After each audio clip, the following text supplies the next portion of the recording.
Hello बच्चों, let's set the given question. The question says two disk of moment of inertia I1 equals to 4 kg meter square and I2 equals to 2 kg meter square about the central axis and normal to the planes rotating with angular speeds 10 radian per second and 4 radian per second respectively are brought into contact face to face with their axis of rotation coincident.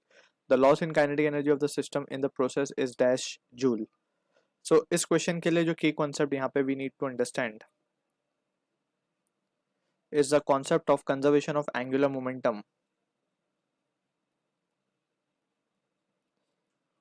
Conservation of angular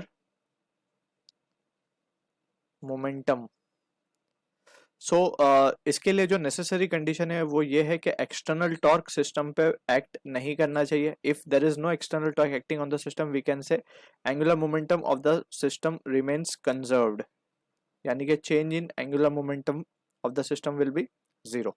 ठीक है, अब यही फॉर्मूले को और यही concept को will apply in the question given. तो हमें दो डिस्क गिवन है, दोनों डिस्क अपने perpendicular plane axis of rotation जो कि परपेंडिकुलर है उनके प्लेन को, तो उस पर रोटेट करिए. लेट्स से ये ओमेगा 1 से and there is another disc rotating with omega 2.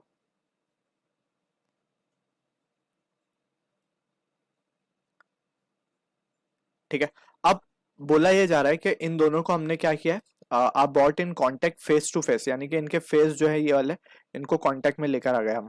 ठीक है, with their axis of rotation coincident, यानी एक को दूसरे पे रख दिया हमने. ठीक है, तो the loss in kinetic energy we are interested in calculating. तो सबसे पहले तो हम ये देख सकते हैं कि जब हम ये इस डिस्क को फर्स्ट डिस्क और सेकंड डिस्क को कांटेक्ट में लाएंगे, so in that situation initially both are moving with the constant angular speed 10 and 4.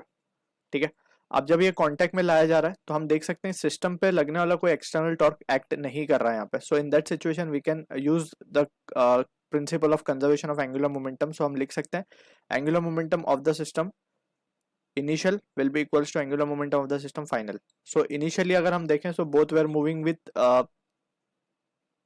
Angular respective angular speed omega 1 and omega 2. ठीक है, तो omega 1 and omega 2 and finally both are clubbed together. तो combined moment of inertia will be I1 plus I2 and अब ये एक common angular velocity से घूमेगा जिसको हम बोल रहे हैं ओमेगा.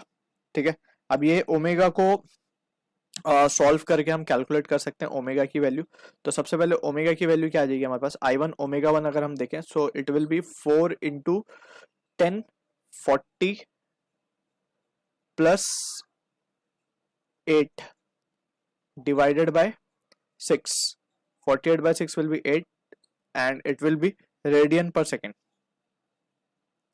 सो ये मिल गया ओमेगा. अब हमें चाहिए लॉस पूछा in kinetic energy of the system पूछा गया है.